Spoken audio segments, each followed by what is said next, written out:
Welcome to our community church, Unitarian Universalist. I'm your worship associate, Jim O'Neill, and it's a joy on this beautiful, bright Sunday morning to be with you, both in person and virtually. For our visitors, let me introduce Community Church. We are an open-minded, progressive, and inclusive religious community. We welcome all who are on a spiritual search for truth and meaning. Ours is faith in action as we do the work of social justice and elevate compassion in our quest to live ethically, recognizing the inherent worth and dignity of every human being. Please look to your weekly email for announcements. If you do not receive our email, please contact our office. We'd love to add you to our mailing list. We are delighted today to welcome back to our pulpit Reverend Melanie Morel-Ensminger, who is serving as our part-time consulting minister during our congregation's transition period. In addition to doing one service a month for us, she is also available for pastoral care and counseling. You may contact her at 504-708-2312. That's 708-2312, or email her at melanie.morel-ensminger@gmail.com. And if you didn't have a pencil to write that down, just call our office and we'd be happy to provide that contact for you. And now let us begin our worship with our chalice lighting. It is Community Church's custom to light a chalice invoking hope and eternal truth to our worship. Please join us in singing, "We Light This Flame."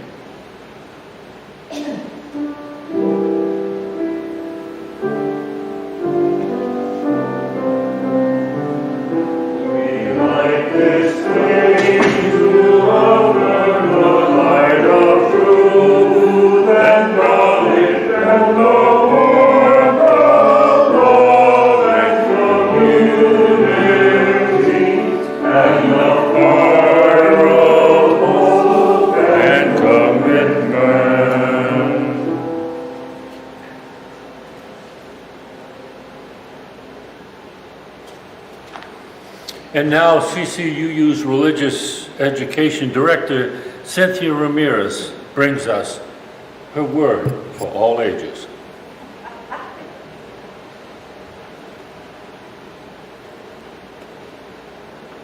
It sounds so divine, the word for all ages.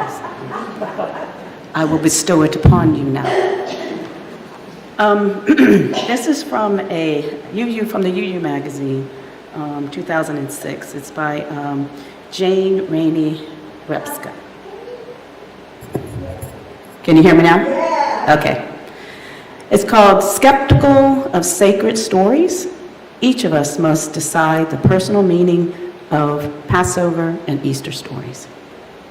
Hooray for stories.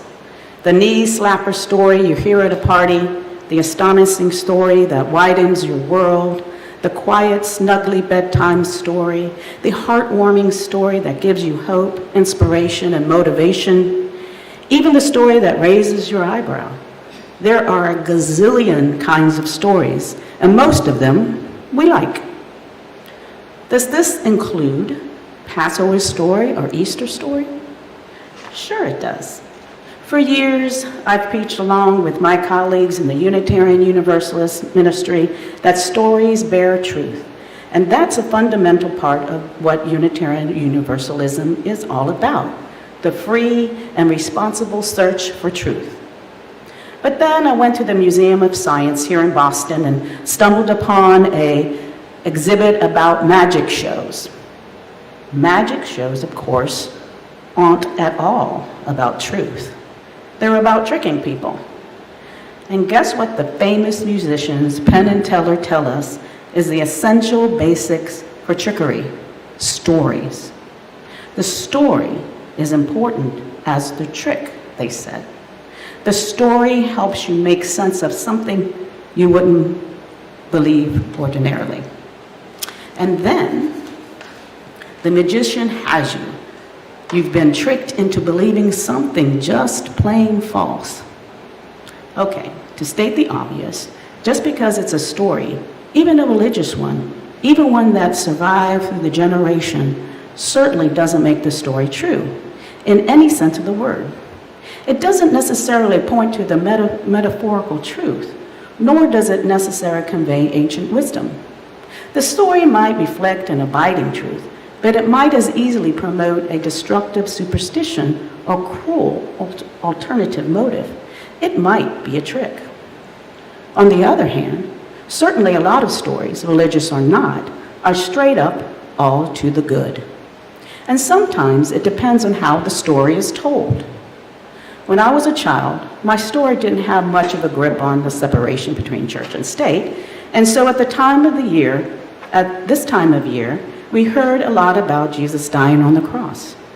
I was a Unitarian, and this was the first I've heard of the gory aspect of the crucifixion story, the nails and palms of the feet, the hours up there on the cross, the works. That he somehow rose up afterward didn't matter much to me, but what I got out of the story told at school was a sick feeling in my stomach. At church, the same story was not so much about the nails and blood, but about a good man's teaching living on after he was dead. His teachings came to life over and over again, not unlike the daffodil buds we planted in the autumn along the church's long driveway. Some might say this is a simple and wimpier version of the story, but it worked for me. There was another difference between what I learned in school and what I learned in Sunday school. In school, the Easter story narrative was presented as history. In Sunday school, as a story. To some Unitarian Universalists, it matters whether the basis of a religious story is historical or factual. It matters to a great many people whether Jesus did or did not come back to life after he died. Not wanting to be duped is a healthy part of human nature, and if the central story of religion can be shown literally to be true, many reasonably are unwilling to base their life on it. But some Unitarian Universalists find merit enough in Jesus' story to find inspiration or indeed a spiritual foundation. For them, the objective, historical truth doesn't matter one way or the other. It matters is the wisdom found in a long-standing legend. When a story offers a basis for hope, health, celebration, and good works, why not call it a keeper? You probably have your own sources of stories that serve you well, that you remember with gratitude and a smile, that lie beneath your life to help you make it stable. Maybe it's the story of a great man named Jesus who rose from the dead, or any ancient story where slaves moved to freedom. Maybe it's a family story about Ellis Island, or a prayer shawl handed down, or pine saplings hauled out west in a trunk, or the biography of a famous ball player or astronomer, or some tale your barber told you about a customer who showed courage or promise or spunk. You are a person who decides which stories are your religious stories, which seem like trickery, and which speak to you as higher truths. You with your passions and your quirks, your particular preferences, are the person who chooses the stories for your life. The stories that buoy and sustain you, alert and amuse you, and find your spirit. Hooray for stories. I have one more thing. I was looking, when I was doing this research on Lent, the UUA has a thing called 22 photo a day. I put this out here, but what they're doing is they want friends and family reflect on a word, awareness of the day, and capture an image that represents the word for us. And you can post it on any social media. So they have a calendar. I put some out there on there if you want to do this. For each day, there is a word that you need to reflect on. And you're going to think about it and then take a photo for that day and post it any social media you want to do. And so today's word is hospitality. So think about that today and think of an image you want to capture that represents hospitality. Thank you.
Now is our sacred time of joys and sorrows. If you are online, please put your joy or your sorrow in the chat box or in comments to be read aloud after our musical interlude. If you are with us today and you would like to fill out a card to be read after the music, please take one.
We begin with the candle of sorrow for the suffering of the people of Ukraine.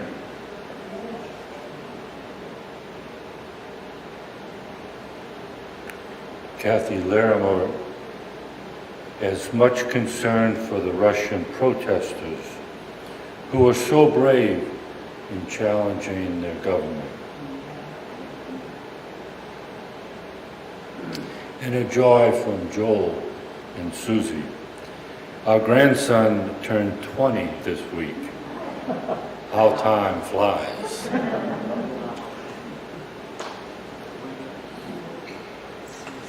And now for any other sorrows that are dwelling within your heart and soul, but you haven't found words for, we light a candle. And for the joys as well that bubble up within you, we light a candle to honor those.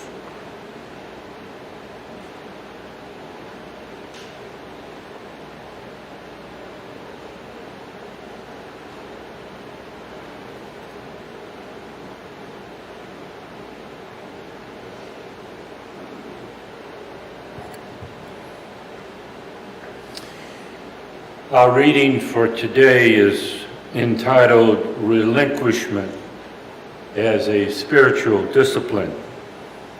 It's an excerpt of a sermon by the Reverend John Behrens of Needham, Massachusetts. I don't know about you, but I don't give up much easily. I'm not much of an ascetic. Ask me to relinquish something, and I'm likely to recall that when I was growing up Catholic, I had to give up something for Lent. As a teenager, I would say, I'm giving up whale blubber. Which is why I'm no longer in that tradition. I was a bad Catholic, and there are enough of those already. But in life, I've learned letting go never goes away. Lately, with the economic meltdown, I've been reminded of an old Jack Benny bit. Now, I know some of you aren't old enough to remember Jack Benny, but many of us here are over 39.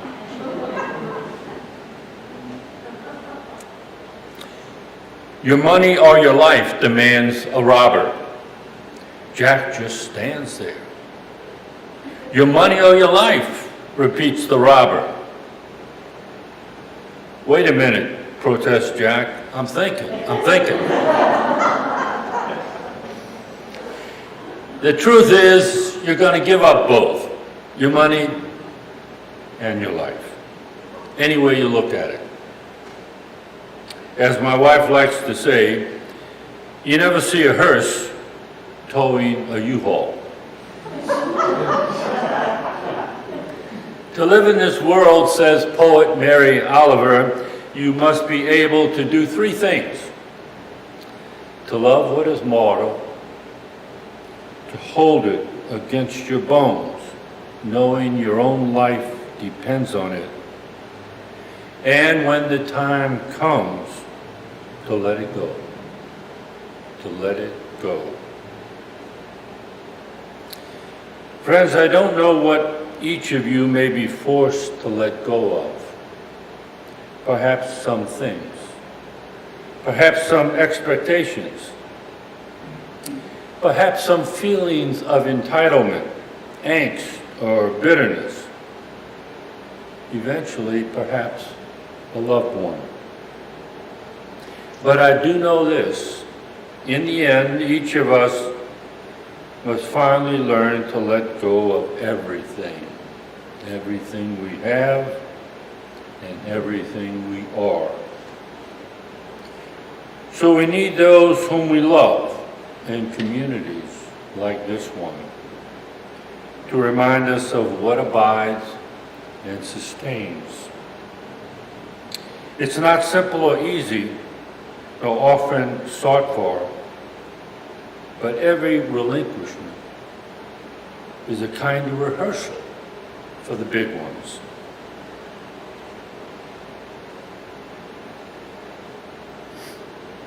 So ends the reading for today.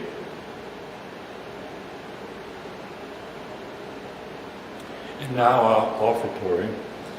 Community Church Unitarian Universalist is a self-sustaining congregation. Members and friends generosity.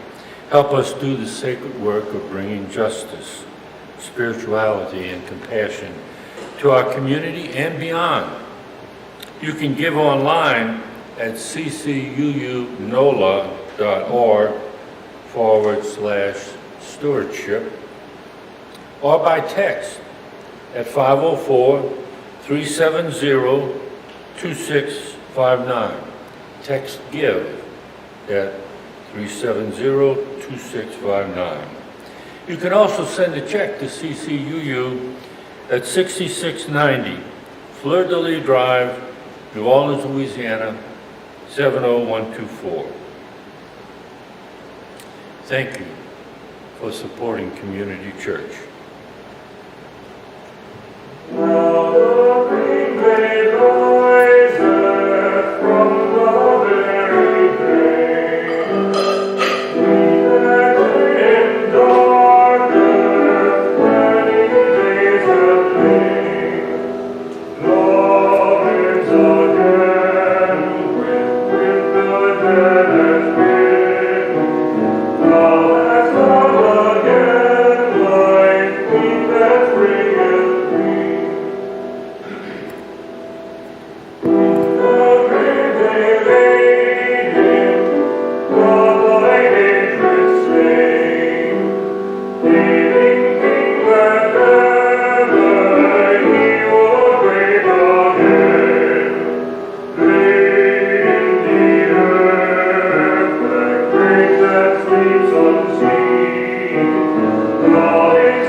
Of the traditional Ash Wednesday ritual return every year as a reminder of our mortality.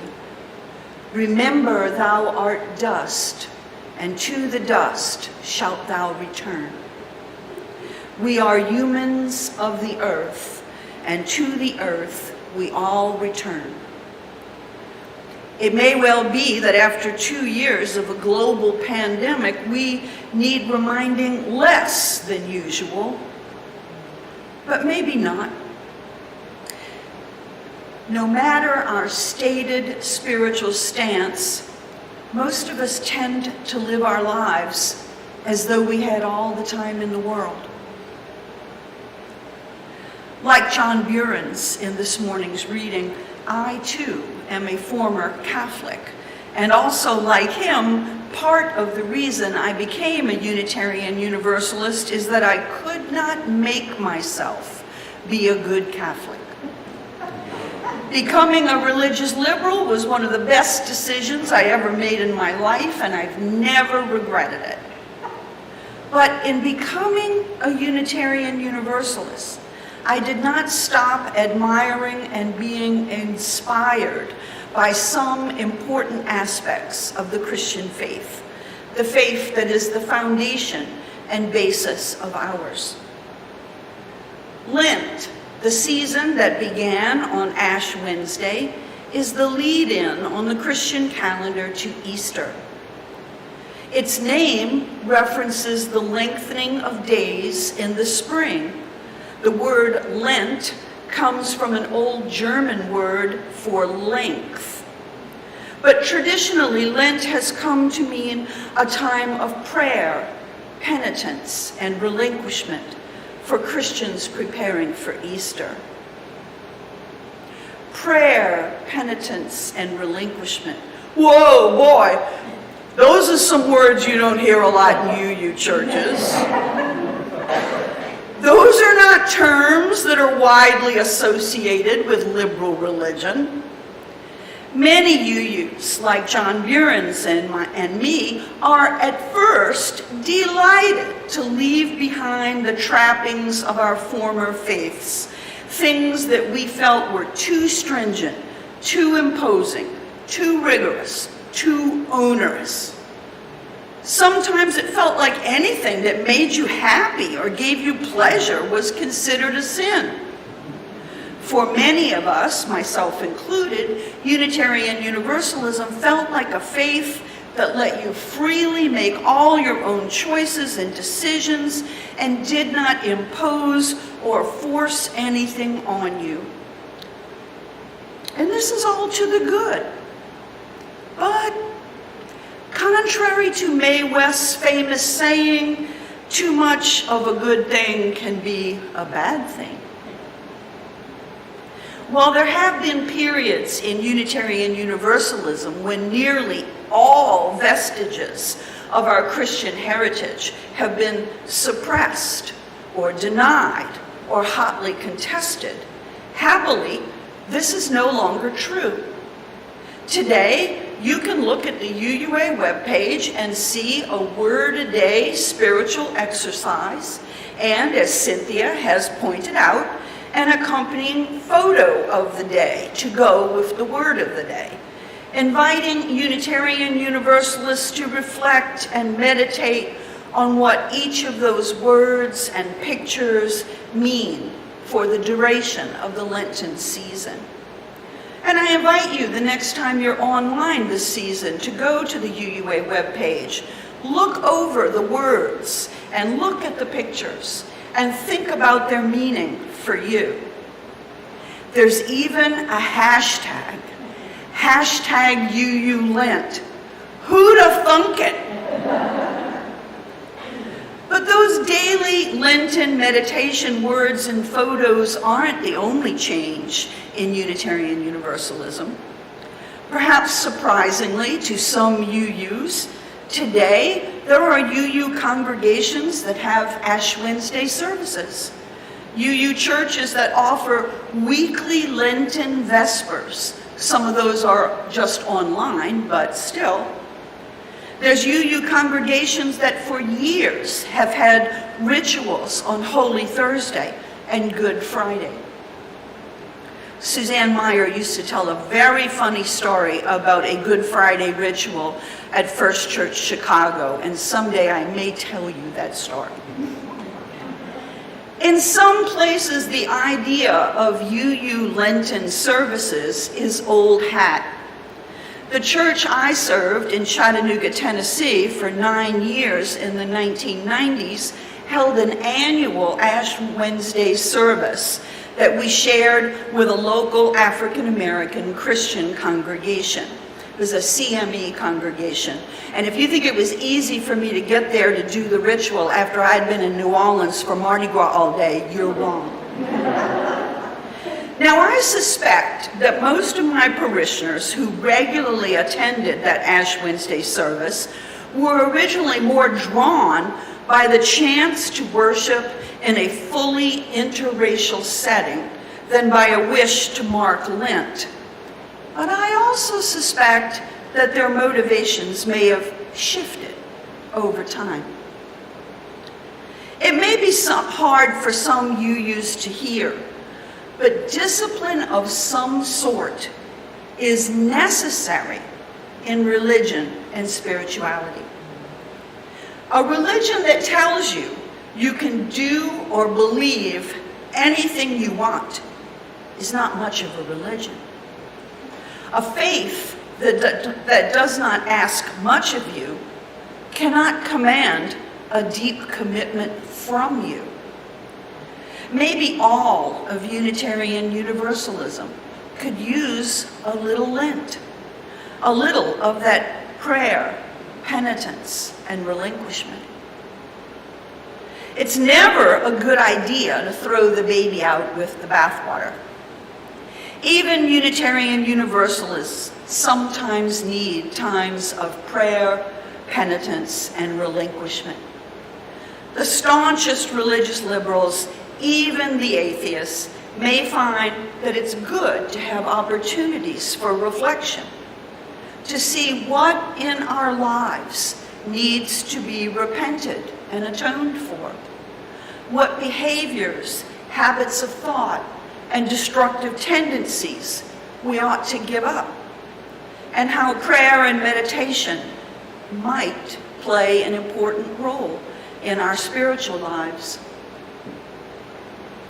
While in my Catholic girlhood, giving something up for Lent meant depriving yourself of something that you liked and enjoyed, like chocolate, I always gave up chocolate.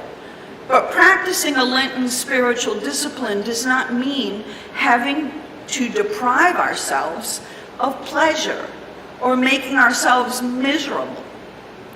Instead, Lent might be an opening for us to strive to be our best, most whole and healthy selves.